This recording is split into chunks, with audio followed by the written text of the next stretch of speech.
Então, hoje a nossa revisão para avaliação de inglês do quarto bimestre. Então, número 1. Classifique as frases abaixo. Improbable, impossible e probable. Bom, então, nessa matéria vocês vão pesquisar na página 57. Então, vamos lá. Vendo as situações, que são as orações condicionais. Futuro simples. Então, nesse tipo de oração vem futuro simples e o presente simples. Então, é uma condição provável de acontecer. Então, quando a gente tiver o futuro simples mais o presente simples, é o quê? Provável, que em inglês é probable. Bom, então como eu vou saber quando é futuro simples mais simple present para eu chegar a uma conclusão que é uma ação provável de acontecer? Então, tem algumas dicas. Toda vez que for o futuro simples, vai ter will, tem que ter esse will aqui. Esse will, ele demonstra que a frase está no futuro, tá? Então, vocês já aprenderam lá no início do livro que o will indica futuro. O will mais o verbo. Depois vem o if, vem o sujeito e o verbo no presente. Então, toda vez que tiver na frase will, verbo no presente, e outro verbo no presente, é uma ação que? Probable. Então, uma condição provável de acontecer. Tá ok? Agora, conditional simples. É o condicional simples, que nós usamos o would mais passado simples. Então, é uma ação que? Improvável. Tá ok? Então, vai ser uma ação improvável. Bom, quando for uma ação improvável, nós vamos chamar de improbable, que é improvável. Então, qual é a estrutura? Toda vez que for uma ação improvável, ela vai ter que ter as seguintes características, O if, sujeito, verbo no passado, mais o complemento. E na outra parte da oração vai ter sujeito, would, sempre vai ter que ter esse daqui, would, e mais o verbo no presente. Bom, a gente também pode mudar a ordem dessa frase. Pode começar a frase usando o would mais verbo no presente. Mas toda vez que nós tivermos passado e depois would verbo no presente, vai ser o quê? Improbable, que é improvável. Uma ação que? Improvável de acontecer.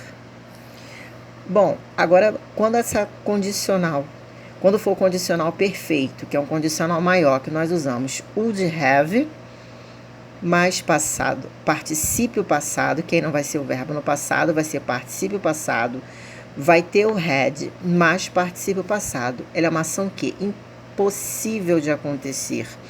Então, a gente vai ver aqui a estrutura dela. Impossible. Então, aqui tem sujeito. Então, sempre vai ter que ter would have. É diferente dessa, Essa é o would verbo no presente. Aqui é would have, sempre tem que ter would have e um verbo no particípio passado, tá vendo? Depois do would, a gente tem o quê? Mais dois verbos. Já numa ação improvável, a gente só tem o quê? Um verbo, a gente não tem o have. Já numa ação impossível, a gente tem que ter would, o verbo to have e mais um verbo no particípio passado. Depois vem if, mais sujeito e obrigatoriamente o quê? O had. E pode ter um verbo no passado. Então, tem uma outra ação impossível na negativa. Então, tem sujeito, would na negativa, que fica wouldn't, mais have, mais verbo no particípio passado. Depois vem if, mais had, mais verbo no particípio passado. Tá ok? Então, aqui é uma ação impossível. Então, vocês vão olhar as orações e vão classificá-las, se elas são o quê? Improváveis, impossíveis ou prováveis, de acordo com as dicas que eu dei ali, Aqui tem if, sujeito e verbo no passado. E aqui tem o quê? Would e só o verbo no presente. Aqui nós já temos sujeito, will, lembra que representa futuro, mais o verbo, e verbo no presente. Aqui nós já temos aquele tipo de oração mais complexa, que tem o sujeito would have, mais verbo no particípio passado. E a segunda parte da oração nós temos o had, sempre vai ter o had, e verbo no particípio passado. Então, vocês vão classificar de acordo com as regrinhas que nós vimos. Bom, no número 2, vamos completar as frases usando o first conditional, que é o primeiro condicional, que é usando o quê? O will. É aquele condicional usando o will. Então, qual é a regra? Sujeito, will, verbo no presente, mais if, mais sujeito e verbo no presente. Então, no primeiro condicional, a gente sempre vai ter o quê? O will e verbo no presente. Antes do segundo sujeito da oração, a gente vai ter o quê? O if. Então, vamos ver aqui, ó. Marry, travel. Então, o que nós vamos acrescentar?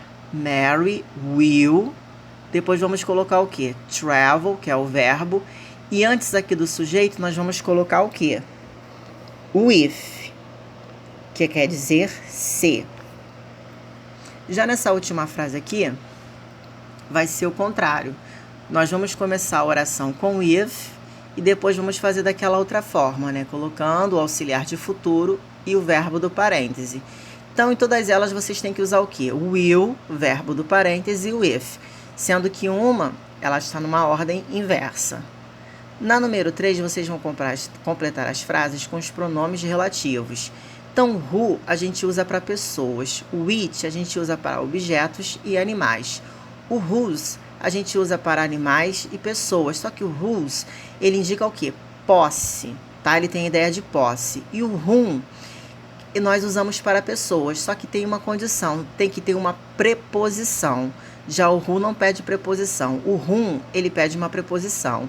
E o that a gente usa para tudo, coisas, objetos e animais. Tá? A gente só não vai usar na ideia de posse e nem com a preposição. Então, tem opções que vocês vão botar duas, né? A opção, aquela mais formal, e o that. Então, aqui, she gave me the boxes. I wanted.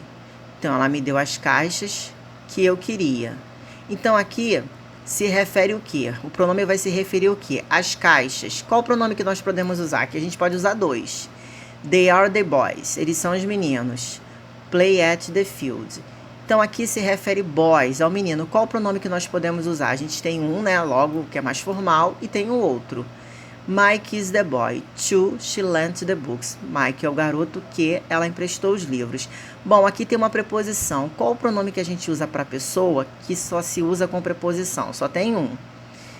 That is the girl. Aquela é a garota. Mother is a doctor. Que a mãe é uma médica. Então, aqui dá a ideia de quê? De posse. Qual é o único pronome que nós usamos que dá a ideia de posse? Bom, a letra E. Anne is the teacher. Anne é a professora. Help me last semester. Que me ajudou no semestre passado. Então, aqui se refere à professora. Então, aqui cabe dois pronomes. That is the player. About we were talking. Bom, aqui só cabe um pronome. Aquele que nós usamos para a pessoa e com a preposição. Porque about é uma preposição, ó. About e to são preposições. Então, só pode aquele pronome para pessoas que a gente usa com preposição. Escreva em inglês quando usamos os pronomes relativos abaixo. Who, that e which. Então, a matéria dos pronomes relativos, ela começa aqui, ó, na página 51. Aí vem exercícios de fixação. Aqui vocês podem ver quando nós usamos esses pronomes, vocês vão escrever em inglês, tá? Então, vocês podem consultar aqui para poder escrever em inglês. Tá ok? Então, essa é a nossa revisão de inglês. Boa sorte!